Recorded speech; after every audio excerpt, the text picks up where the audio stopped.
Israel की राजधानी तेल अवीव में एक सायरन बजा और सारे के सारे अपनी जान बचाने के लिए दौड़ पड़े।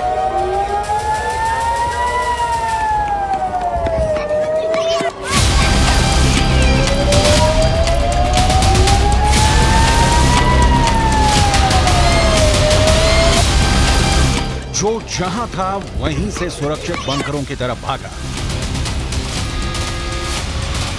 लेकिन इस वीडियो में एक शख्स ने सबका ध्यान आकर्षित किया।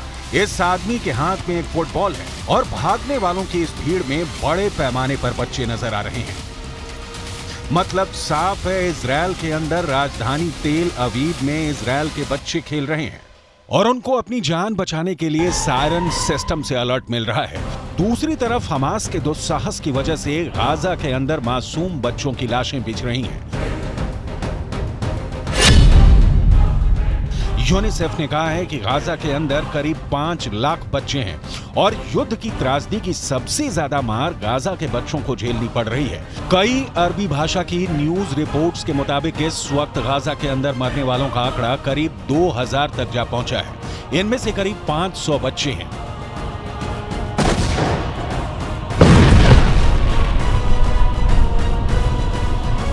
एक तरफ गाजा में लोग मारे जा रहे हैं, दूसरी तरफ अमीर अरब मुल्कों में बैठा हुआ लग्जरी लाइफ जी रहा हमास का सर्वोच्च नेता इस्माइल हानिया पूरी दुनिया को उकसाने में लगा हुआ है।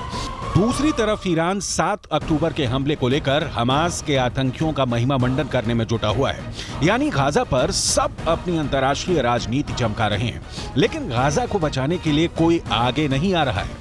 ईरान के अंदर बैठे हुए कई एक्सपर्ट इजराइल की आर्मी को खटमल और मच्छर जैसा बता रहे हैं।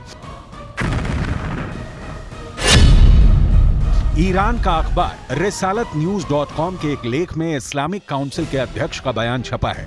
अखबार में लिखा है कि 7 अक्टूबर को इजराइल पर जो हमला हुआ और जिसका सामना करने में इजराइल पूरी तरह से विफल रहा, उससे लगता है कि इजराइल की सेना एक हास्यास्पद सेना है। फिलिस्तीन के युवाओं ने यह साबित कर दिया कि इजराइल की ताकत दिखावे की है और सिर्फ एक झूठ है। फिलहाल अरब देशों में मची हलचल, जॉर्डन से लेकर तुर्की और इराक से लेकर सीरिया, लेबनान से लेकर पाकिस्तान और बांग्लादेश में भी सड़कों पर खूब जमकर विरोध प्रदर्शन हो रहे हैं। लेकिन इस दबाव का कोई असर इजराइल पर नहीं है और इजराइल ने अपनी टैंक आर्मी को गाजा में प्रवेश करवाने से पहले स्थानीय स्तर पर छापे मारने शुरू कर दिए हैं।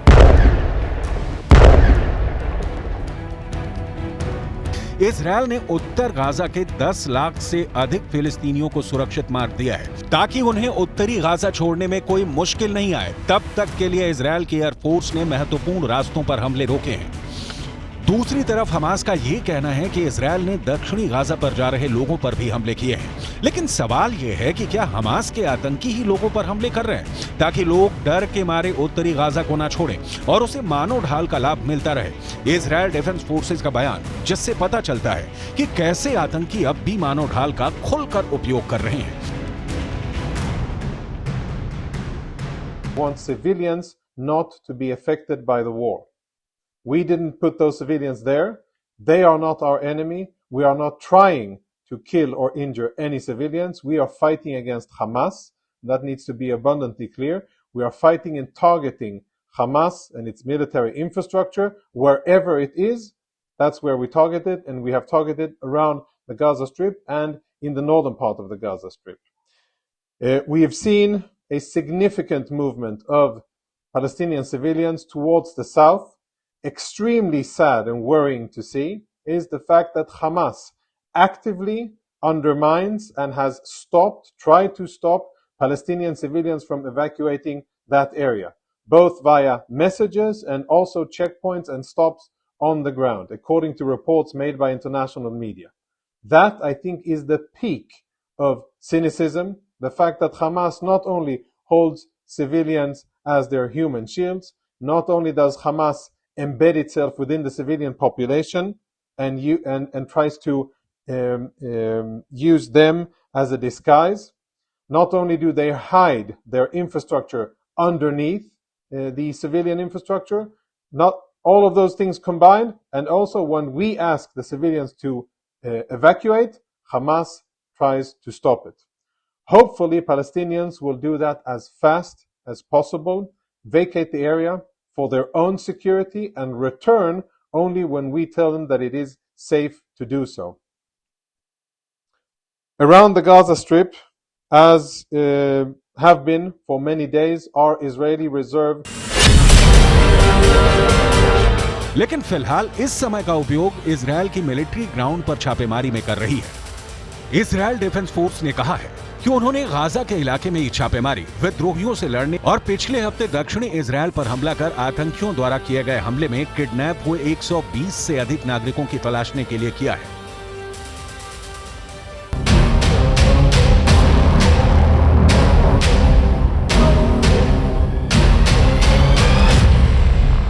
गाजा के अंदर इस वक्त की हालत यह है कि फिलिस्तीन के अरबी भाषा के अखबारों के मुताबिक गाजा में दवा की कमी 44% हो चुकी है। गाजा में बिजली की कमी 80% हो चुकी है। गाजा के अंदर 20% बिजली अभी तक जनरेटर से पैदा हो रही थी, लेकिन ईंधन की कमी की वजह से अब जनरेटर भी बंद होने लगे हैं और इसकी वजह से गाजा के अस्पतालों में इलाज में भी दिक्कत आ रही है, क्योंकि वहां बिजली की आपूर्ति में कठिनाई हो रही है। गाजा के अस्पतालों में नाकेबंदी की वजह से चिकित्सा उपकरणों की कमी 33% तक हो चुकी है। अस्पतालों के ब्लड बैंक में खून तेजी से खत्म हो रहा है। अब सवाल ये उठता है कि आखिर गाजा में मौजूद 20 लाख से ज्यादा लोग क्या करेंगे। जाहिर सी बात है कि इजिप्ट की सरकार की तरफ से कूटनीतिक बयान ये आया है कि लोग गाजा पट्टी को नहीं छोड़ें, क्योंकि अगर गाजा खाली हो गया तो इजरायल जमीन पर कब्जा कर लेगा और फिर उनको वो जमीन वापस नहीं मिल पाएगी। ऐसे में अगर गाजा के लोग जहां हैं वहीं रहेंगे तो जाहिर सी बात है कि फिर इस आशंका से इनकार नहीं किया जा सकता है कि हमास गाजा के लोगों को भी युद्ध लड़ने के लिए मजबूर कर दे।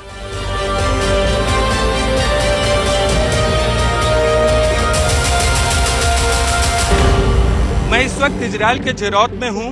दरअसल खून इजरायल में भी बह रहा है और गाजा में भी, लेकिन असल खूनी खेल तब खेला जाएगा जब इजरायल की सेना गाजा शहर में पहुंचेगी और वहां दोनों पक्षों की तरफ से शहरी युद्ध होगा, यानी गुरिल्ला वॉर होगा गाजा शहर के शहरी इमारतों में। दूसरे विश्व युद्ध में ऐसा ही रूस के अंदर लेनिनग्राद और बर्लिन में भी हुआ। ये एक अर्बन वॉरफेयर था जिसमें लेनिनग्राद और बर्लिन के अंदर इमारतों के अंदर से खूनी जंग लड़ी जा रही थी, जिसमें बेहद खतरनाक जंग हुई थी। हिटलर जैसी तानाशाह की मजबूत आर्मी बेस अर्बन वॉरफेयर यानी शहरी युद्ध को नहीं झेल सकी थी।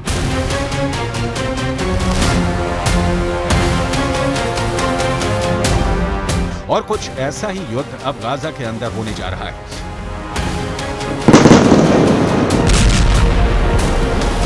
जिन इमारतों को इजरायल ने हवाई हमले करके खंडहर में तब्दील कर दिया है, उन्हीं इमारतों के अंदर से ही हमास के आतंकी खतरनाक गोरिल्ला युद्ध छेड़ने वाले हैं, जिसका अंजाम क्या होगा ये कहना इतना आसान भी नहीं है।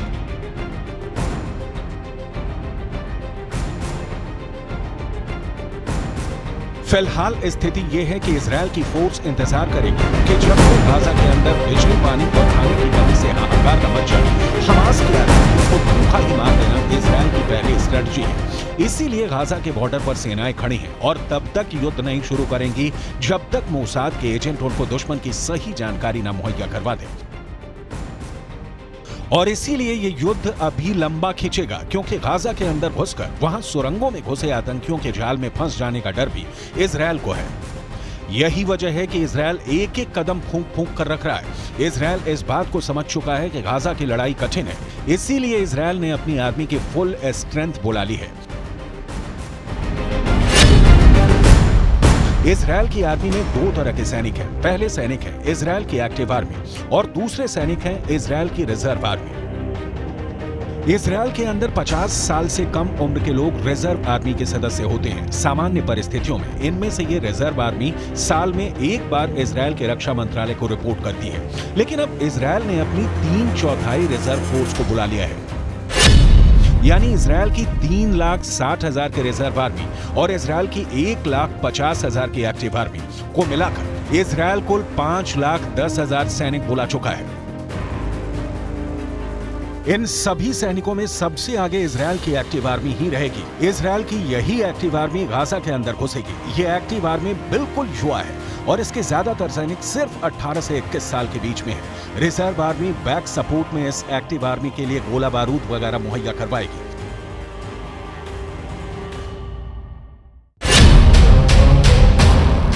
दूसरी तरफ अनुमान है कि हमास के पास करीब 20,000 लड़ाके हैं और संगठित होने पर हमास के लड़ाकों की संख्या 40,000 तक भी पहुंच सकती है।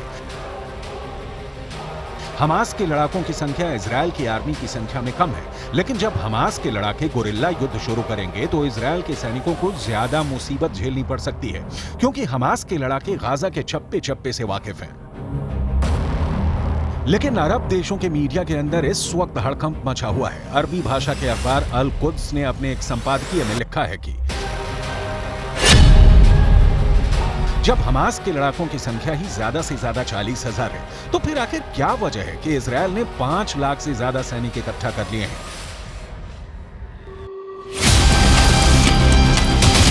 अरब का अरबी भाषा का मीडिया यह दावा कर रहा है कि गाजा के अंदर नरसंहार करने के लिए इजरायल इतनी बड़ी आर्मी इकट्ठा कर रहा है, लेकिन जापान में इजरायल के राजदूत ने कहा है कि इजरायल का दुश्मन हमास है, गाजा पट्टी के लोग नहीं। लेकिन सवाल यह है कि आखिर सिर्फ शब्दों से गाजा पट्टी के अंदर मौजूद लोगों की जान बच पाएगी, इसकी कोई गारंटी नहीं है। कुल मिलाकर गाजा पट्टी का युद्ध इतिहास के सबसे खूंरेज युद्ध में गिना जाने वाला है, जहां उन लोगों के भागने के लिए कोई जगह नहीं है जो गाजा से भागना चाहते हैं।